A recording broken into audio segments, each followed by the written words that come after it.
بسم الله الرحمن الرحيم والصلاة والسلام على رسول الله أما بعد. Mirë vllazni, orën ose ligjëratën e kalume kemi fol rreth enëve dhe kemi tregu domethënë parimin bazë në to, që është pastërtia dhe lejesa. Pastaj kemi tregu se çka përjashtohet prej saj, ku kemi përmend enët e arit edhe të argjendit, dhe pastaj i kemi nda ato në disa kategori sa i përket anës së përdorimit, për shkak të khilafit që është mes dietarëve, anë në përdorimin veç në ushqim edhe pije, ku thanëm që kjo me ixhma domethënë nuk lejohet. Pastaj jashta ushqimit do ngrënies edhe pijes, dhe po ashtu mos përdorimi i tyre, por veç me marrë për zbukurim i treguam domethënë ato mendimet e dietarëve me argumentet e tyne, dhe atë mendimin cilën e përzgjedhëm që është më afër të vërtetës inshallah. Allahu alem. Pastaj edhe treguam edhe për bazën, parimin bazë sa i përket enëve, përdorimit të enëve të pabesimtarëve apo rrobave tyne, treguam cili është parimi bazë, dhe thamë se edhe qëllimi me pabesimtarët është çdo lloj i pabesimtarë, qofshin ata pe ehlil kitabit, apo mushrik, apo murted, domethënë i dalë nga feja e kështu me radhë. Sot në këtë ders këna me vazhdu domethënë ku e përmend autori një mesele tjetër, e që është për qëllim el mejte ose kafsha ngordhur, ashtu si shpërkthehet. Mirë, po na këna me tregu se çka nëmë kuptoj me mejte, sepse është edhe një lloj tjetër që përfshihet këtu. Pastaj këna me fol me mos pajtimin, këna me tregu rreth gjykimit për lëkurën e saj. Kjo është pika kryesore cilët ka më flit, domethënë gjykimi për lëkurën e saj pas rregjes, ose nuk e di, është edhe një fjalë tjetër, dërmim, nëse nuk ka bëj mirë, po rregjen besoj e kuptojmë gjithë, ashtu shkru. Pasi të pastrohet me ajo lëkurë, a lejohet a nuk lejohet pi kafshës së ngordhur? A ndikon që kjo rregje e lëkurës në pastrimin e saj? Pastaj kena me fol a konsiderohen gjitha pjesët e një kafshë të ngordhur të papastra apo jo. Pastaj edhe çfarë gjykimi ka pjesa e ndarë prej trupit të kafshës së gjallë. Për shembull, nëse dikush ja ka hek kamën, nëse një kafshë, a lejohet, ajo është e gjallë, është lejohet me hongër mishi i saj, për shembull është lop, a lejohet tash ajo pjesa që ju ka kput prej trupit, a lejohet me hongër a nuk lejohet? Kanë me fol edhe për këtë meselë. Domthonë, derisi kam me qenë rreth kësaj mesele, domthonë rreth kafshës së ngordhur.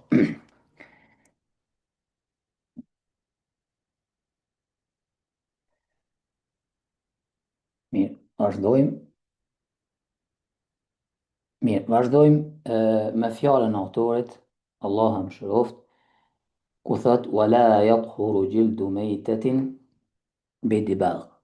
Thot autori, dhe nuk pastrohet lëkura e kafshës së ngordhur me dibagh, me rregjen e saj, me proces domethënë që quhet rregje, ose dërmim, nëse mund të them ashtu, i lëkurës.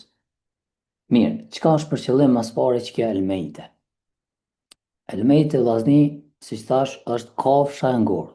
Mirë, po ulemat e përmendin edhe një lloj tjetër, thotë është kafsha e cila është therrë në mënyrë jo shariatike. Ajo kafshë e cila nuk është therrë në mënyrë shariatike, nuk është përmend emri i Allahut, dhe nuk është derdhë gjaku ashtu siç duhet, atëherë themi që kjo kafshë e ka gjykimin e kafshës së ngordhur.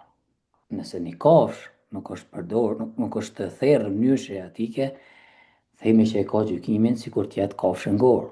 Që është pyet edhe Sheh Uthejmini, sa lejohet me hongër mishi i asaj, kafshë e cila nuk është përmend emri i Allahut? Thotë jo. Po nëse ka harru bile edhe këtu, Sheh Uthejmini, Allah më shëroft, thotë nëse ka harru, thotë jo, i bjen mend tani herën tjetër. Dietarët e përmendin që në ajo kafshë e cila është therrë në mënyrë shariatike ka gjykimin e kafshës së ngordhur. Andaj kur themi elmejte, për shembull, ose kur kemi për qëllim kafshën e ngordhur, e kemi për qëllim edhe kafshën e cila është therrë në mënyrë jo shariatike. Mirë, autori këtu po thotë wala yadhuru jildatu mayt. Domthonë po thotë nuk pastrohet lëkura e asaj kafshë që është ngordh me regje. Edhe nëse e ke regje që atë lëkurë e ke pasru, dhe atë procedurën që bëhet, nuk lejohet mu përdor. Kjo është mendimi i parë. Kjo është mendimi i parë asaj. Mirë, kur themi që nuk pastrohet lëkura e ngordhjes, ngrohtësirës, domethënë kësaj kafshës së ngordh, duke e bërë regjen e saj, atëherë çfarë po ne kuptojmë? Po kuptojmë që kemi edhe një çështje tjetër që është para regjes. Ato po kuptohet që nuk bën hiç.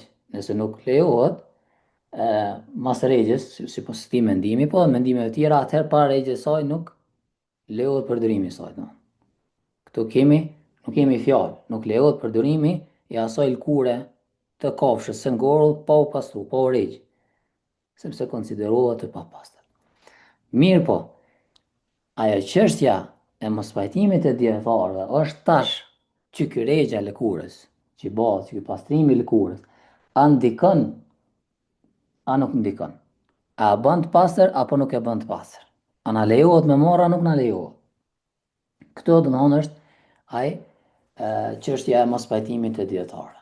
Domthonë pasi të rregjë, edhe nëse është e ngordhur, na jena të fol për kafshë të ngordhur, për shkak se nëse kafsha është shprehur në mënyrë shiatike, edhe domthonë kuptohet, therrja e kafshës bëhet në ato kafshë të cilët lejohet me hongër mishi, atëherë ato nuk kushtozohet me u rregja apo jo, apo kupton? Nëse bëhet rregja për çështje të tjera, mirë po lejohet më marr.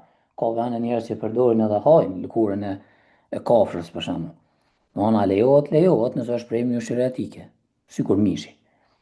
Mirë po qëllimi është për kafshën e ngordhur. Na jena të fol për një kafshë të ngordhur, e cila konsiderohet e papastër dhe e dina që s'lejohet mishi i saj.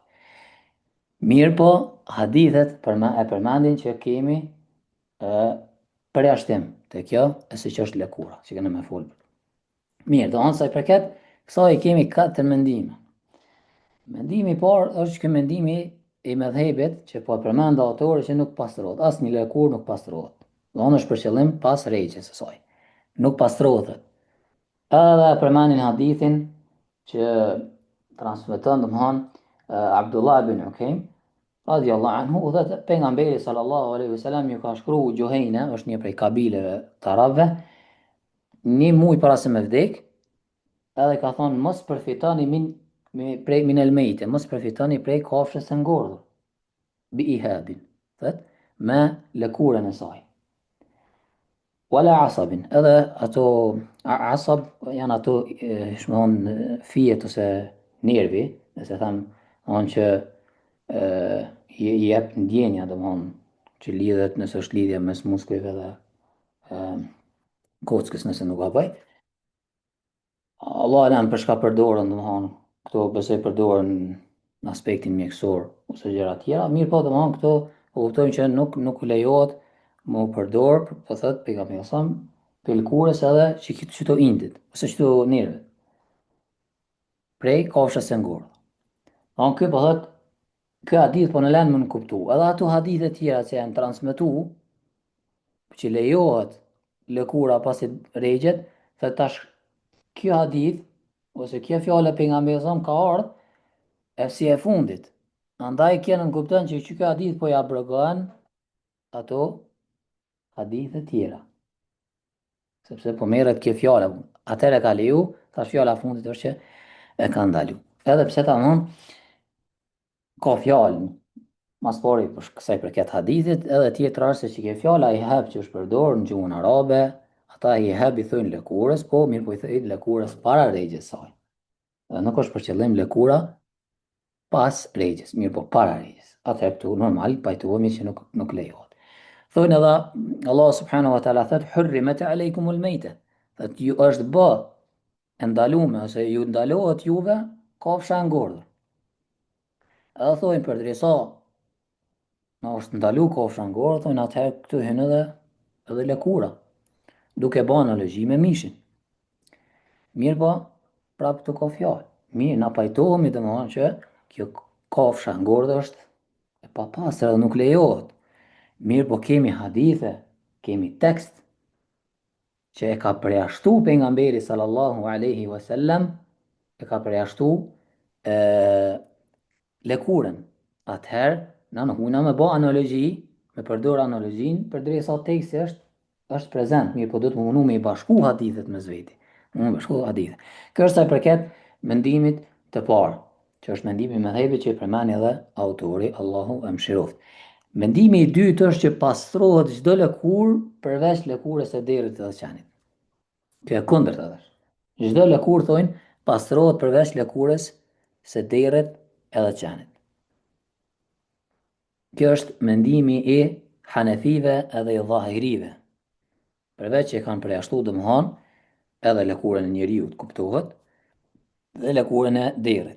Edhe është fjala e Shafive ku e përjashtojnë domthon njëjtë lëkurën e derrit dhe lëkurën e qenit. Për shkak se derri dhe qeni ose kofshë tjera të cilët konsiderohen domthon në esencë qeni dhe derri ato në qenin e tyre janë të papastra, ashtu janë kriju. Që e përmenin dietarët edhe këtë ujin e botës më gju, çka do më i bëa apet me i papastër ai. Sa është i kriju, konsiderohet i papastër. Andaj, përderisa është i papastër sa është gjallë, atë kur është ngordhë konsiderohet prap i papastër dhe nuk lejohet më përdor asnjë pjesë prej prej tyre. Këta argumentojnë që çdo lëkurë lejohet pas pastrimit, domthon pas kësaj rregjes, me hadithin ku thot pejgamberi sallallahu alaihi wasallam, hadithi Ibn Abbasit radhiyallahu anhuma, ayyuma ihabin dubigha faqad tahura. Çdo ose ajo lëkurë e cila dubigha që domthon që rregja pastrohet domthon që procedurë vetë pastrohet. Thonë atë kjo hadith është i përgjithshëm. Ky hadith është i përgjithshëm edhe po e përfshin çdo lëkurë. Po e përfshin çdo lëkurë. Domthon, çfarë do që të jetë ajo lëkurë, çfarë do kafshë përveç lëkurës së derrit të qenit, thonë atëherë hyn në këtë hadith. Që ajo lejohet më përdor për shkak se konsiderohet e pastër. Mirë, hadithi i tretë, më fal, mendimi i tretë thonë pastrohet lëkura e asaj që hahet mishi. Domthon pastrohet lëkura e asaj kafshë që hahet mishi. Jo çdo lëkurë, mirë po lëkura e asaj kafshë e cila hahet mishi. Edhe thonë për këto kemi hadithin e pejgamberit sallallahu alaihi wasallam ku thotë dibaghul adim zakatuhu, thotë që kjo rregja e lëkurës është therrja e saj. Thonë, mënyra e argumentimit për këtë hadith është që pejgamberi sallallahu alaihi wasallam është shpreh me therrje kur e ka përmend rregjen e lëkurës. Domethënë pejgamberi sallallahu alaihi wasallam e ka konsideruar se ka prunë në njëjtën drejgje me prerje. Domethënë njëjtën drejgje me prerje. Qatë kategori. Rregja e lëkurës është prerja e saj, është për qëllim prerja në mënyrë shariatike. Atë përderisa pejgamberi ose më përban që të paralele, domethënë për bjen njëjtë, sikur me prej një kafshë në mënyrë shariatike, atëherë themi që për cilat kafshë po lejohet për kafshët të cilat hahet mishi. Pse? Se në momentin kur po thotë është sikur prerja, sikur therrja e saj kafshë, atëherë për cilat kafshë lejohet therrja? Ku lejohet therrja? Cilat kafshë i bën të pastra therrja? Bën ato kafshë cilat lejohet me hongër mishi, jo ato që nuk i hahet mishi. Se nëse ti e merr një kafshë, thonë që nuk hahet mishi, edhe e pren me bismillah, e dirë gjakun si do të apo e lejushme ajo, nuk bëhet. Mirë po, përderisa ajo kafshë nuk është prej atyre kafshëve që hahet mishi, atëherë edhe nëse e pren në mënyrë shariatike, atëherë nuk lejohet. Atëherë, po thotë, kuptojmë që lëkura, që rregja e lëkurës është vetëm për ato që hahet mishi. Vetëm për ato që hahet mishi, dhe këtë mendim e ka zgjedhur edhe Sheikhul Islam Ibn Taymija rahimullah, dhe është një rivajet nga Imam Ahmedi. Pastaj është edhe një hadith tjetër, hadithi Muawije që pejgamberi sallallahu alajhi wasallam ka ndaluar prej kafshëve të tigrit. Është një hadith tjetër që pejgamberi sallallahu alajhi wasallam ka ndaluar prej lëkurëve, lëkurës së kafshëve të tigrit në këtë rast, por edhe është hadithi tjetër që prej kafshëve tegra ose garbiçare. Atëherë, po ne kuptojmë që thonë po na mbet pas bashkimit të haditheve që i bëjmë, po kuptojmë që qëllimi i rregjes së kush është për qëllim ato kafshë të cilët lejohet me hongër mishi. Atëherë themi për ato kafshë, nëse ti e shen një kafshë ngordhur, edhe është lejueshme me hongër mishi i saj, atëherë lejohet me marrë tilkurën e saj, me pastru, me heq edhe me përdor për ndonjë dobi. Lejohet. Kështu po thoj. Ndërsa mendimi i katërt, atë thonë pastrohet lëkura e kafshëve e cila konsiderohet e pastër. Tash apo dallon ai sen pe kësaj tretës, mendimit të tretë, dallon. Nuk është njëjtë si me thonë e asaj që hat mishi edhe asaj që është e pastër. Për shkak se kemi kafshë që është e pastër mirë po nuk lejohet me hongër mishi. Për shembull, ato kafshë që është shtirë me rrupë i tyne, për shembull që për shembull maca, që mundet me usill shpesh rreth e rreth oborri dhe ose më herët për shembull ju ka hina për shtëpia. Atëherë kjo kafshë konsiderohet e pastër. Nëse të prejkë për shembull, konsiderohet e pastër. Po ashtu edhe mini për shembull, konsiderohet i pastër. Mirë po nuk lejohet me hongër. Nuk lejohet me hongër. Mirë po për shembull, nëse thonë ka e ke pati një kafshë, për shembull, nëse ka ngordh maca, edhe mundesh me përfitu për lëkurës saj, thonë bën me përdor, se është kafshë e pastër. Përderisa është e pastër kur është e gjallë, atëherë lejohet edhe kur është e ngordh me u marr lëkura. Na jena të fol vetëm për lëkurën. Lejohet me u marr lëkura dhe me u përdor. Pasi të rregjet, pasi të pastrohet. Edhe pa dyshim, pe kafshës pastra është edhe ajo kafshë e cila i hahet mishi.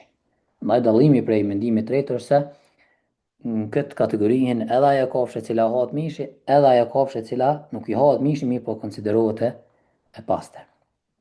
Këtu janë katër mendimet, të cilat e trajtojnë këtë meselë.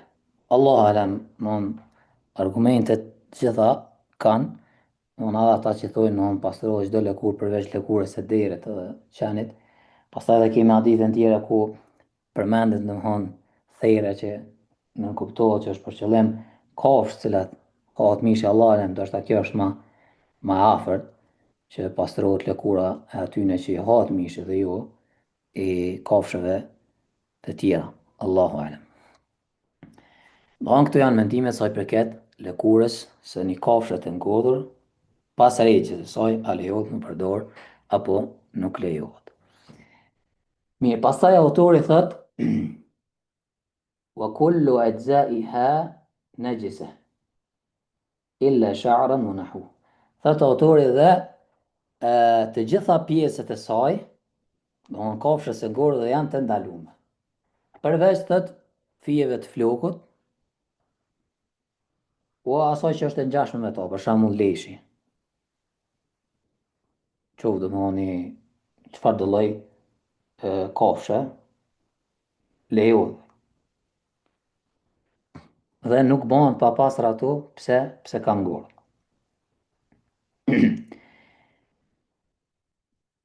Këtu Sheikhu Thejmini sa i përket kafshës së ngordhur i ndonë në 3 grupe. Thot kafsha e ngordhur ndohet në 3 grupe sa i përket pjesëve të saj. Thot mishi edhe gjërat e tjera brenda saj. Mishi edhe gjona që janë mrena saj, mrena kafshës, thonë të gjitha ndalohet. Dohon qoftë mishi ose pjesë tjera që janë mrena që i hahen për shembull, ose me u përdor eshnat, apo nëse për shembull ka ngordh lopa për shembull dhe ka qumsht, thonë edhe kjo është e papastër, nuk lejohet me u marr qumshti. Në gjitha pjesë thonë që janë brendshme, mishi dhe pjesë të tjera, atëherë që janë të brendshme, brenda asaj kafshës, thonë nuk lejohet. Janë të papastra. Pastaj thonë qimet e flokut për shembull leshi, disa shtinë edhe brirët, thonjat, thundrat, këto ka xhilaf, këto janë të pastra. Këto lejohet me marr. Lejohet me u marr prej një kafshë që ka ngordh. Pastaj është lëkura, si pjesë e tretë. Lëkura e cila thanëm ka xhilaf, disa ndalojnë e disa lejojnë. Është prej atyne që ka dallim. Për disa kafshë mundet me leju, për disa kafshë mundet me u ndalu, Dhe e përmenum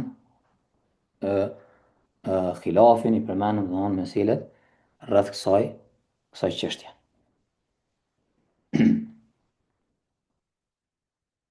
Andaj, çdo kafsh, si parem, çdo kafsh konsiderohet, çdo kafsh e ngordhur konsiderohet e papastër përveç tri, ose mundna me thonë çdo gjë e vdekur konsiderohet e papastër përveç në tri raste. Nëse e morëm kështu në mënyrë të përgjithshme, jo për kafsh. Aja është njeriu. Njeriu kur të vdes, gjenazja nuk konsiderohet e papastër. Njeriu është i pastër, edhe nëse ka vdekur. Ose ato cilat nuk kanë kështu, nuk që të prehen, për shembull, nuk kanë rrjedhje gjakut, që janë për shembull bleta ose mizat e kështu me radhë. Këto nuk konsiderohen të papastra. Edhe kafshët e detit. Ato që janë brenda detit, që për shembull peshku e kështu me radhë. Domthon këto tri konsiderohen të pastra, edhe nëse janë të ngordhura.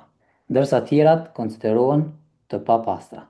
Edhe pastaj e shpjegum çka lejohet e çka nuk lejohet prej saj.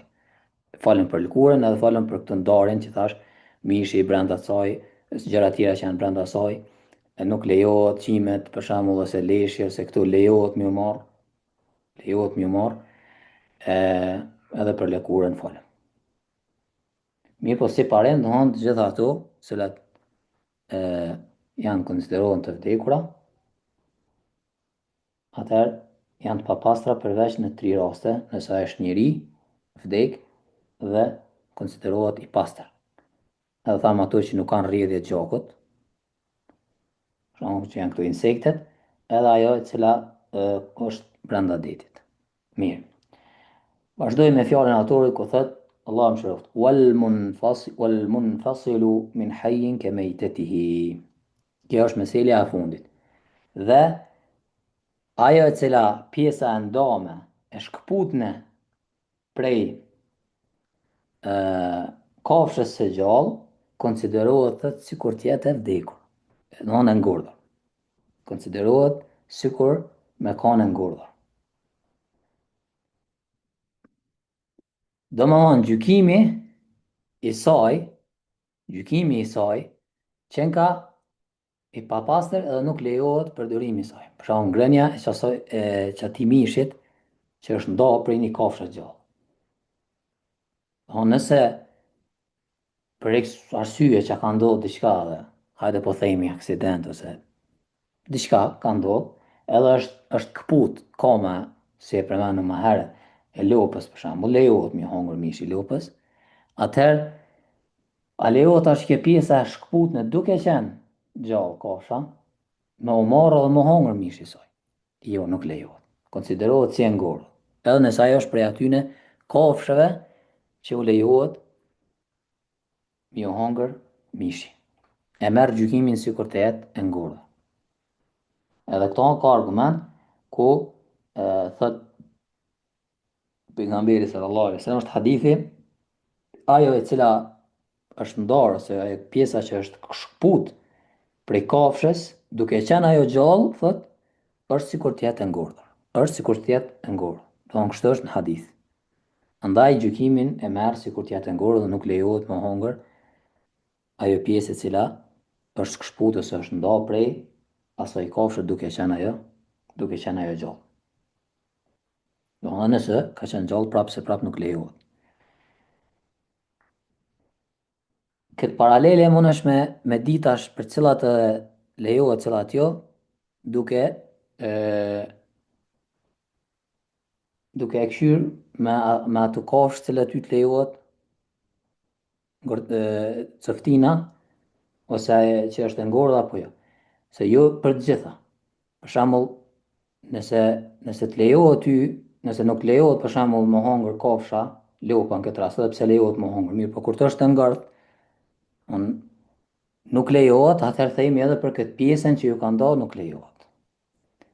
Tash për shembull nëse është ndodhur një pjesë, po thamë peshkut për shembull, është e ndame. Ose diçka tjetër, në një kafshë që është mrena në deti. A lejohet me hongër që e pjesë duke qenë e gjallë për shembull? Lejohet. Pse? Se lejohet me hongër ngërtësira. Andaj në këtë mënyrë ti mundesh me gjyku. Me këshyrë. Çaj e kafsha lejohet me hongër sa është e ngërtë? Jo. Na bedina janë vetëm kafshë, për shembull e detit. Po është lop ose diçka tjetër, jo. Atëherë edhe ajo pjesë e cila është nda, është këshput, duke qenë gjallë nuk lejohet prap. Edhe kështu domthonë e bën që paralelen. Nëse lejohet ngërtësira, lejohet edhe që ajo pjesë që është nda prej saj. Nëse nuk lejohet as ajo pjesë që është shkput prej saj duke qenë gjallë. Po shpresoj që nuk ju përzi. Sa i përket tash kësaj çështja ka që përjashtohen normal. Janë disa gjëra që përjashtohen. Nxjerrja e miskut prej gazeles, duket i thonë edhe shqip gazeles, është si lloj dreni, di, është subhanallahu në fundin e barkut saj nxirret një misk, është si lloj qese ku nxirret një misk, edhe misk i mirë, erë. Atëherë në këtë rast domthonë këtë lejohet. Kjo lejohet, edhe pse është gjallë edhe ti i nxjerr diçka prej trupit saj, lejohet. Pastaj e përjashtojnë edhe gjëtin. Për shembull nëse një kafshë e cila nuk nxinet lehtë për shembull ose më herët ashta nuk kanë pas për shembull pushk, po e kanë vrarë në mënyra të ndryshme me shpatë ose diçka. Edhe tash për shembull kanë bërë gjëti edhe ti tu mundu me mbyt ose me nxanë, për shembull ke mujt me ja hek një nën kom ose diçka prej saj, domthonë duke e godit disa herë derisa e ke myt. Thojnë kjo përjashtohet. Gjëtia nuk hynte kjo çështje. Domthonë edhe nëse u prej një pjesë e saj duke qenë ajo gjallë, duke munu me për shkak të gjëtis, atëherë kjo lejohet. Nuk hyn në këtë gjykim. Edhe siç e përmenëm qimet, floku, leshi ato domthonë lejohen. Lejohet sa është e ngjartë dhe lejohet sa është e gjallë, domthonë, nëse i heqet leshi për shembull, lejohet edhe nëse është gjallë, më hek edhe nëse përdoret për një ndonjë dobi. I vogël i saj kuptohet domthonë, lejohet, domthonë ajo që lind prej saj. Dhe vezja, edhe kjo gjë është për shembull e kuptueshme. Ose qumshti. Domthonë këto gjëra lejohen me u përdor, edhe pse i bjen që janë ndalë prej saj duke qenë e gjallë. Se përket vezjes, nëse për shembull pula ka cof, këtë e përmenin dietarët. Disa thojnë nëse për shembull ka cof pula dhe tash ka vezë këtu, a lejohet me i marra nuk lejohet. Thojnë nëse që e vezë është shmëhon ajo pjesa e mbështjellësi i vezës, domthonë është e fortë, lëvorja e kësaj është e fortë, thojnë lejohet. Për shkak se inshallah nuk ndikon kur gjë me pa pastërtinë e saj. Mirë, po nëse është e butë, që dalin disa vezë, nëse është e butë ende nuk është forcu, thojnë nuk lejohet. Dhe inshallah me kaq po përfundojmë këtë ders. Ndërsa inshallah në dersën tjetër vazhdojmë me edukatën dhe si disa gjëra që janë sunet, çka është obligim, çka është ndaluar rreth pastërtisë fiziologjike. Inshallah flasim në ligjëratën e ardhshme. Wa akhiru da'wana alhamdulillahi rabbil alamin.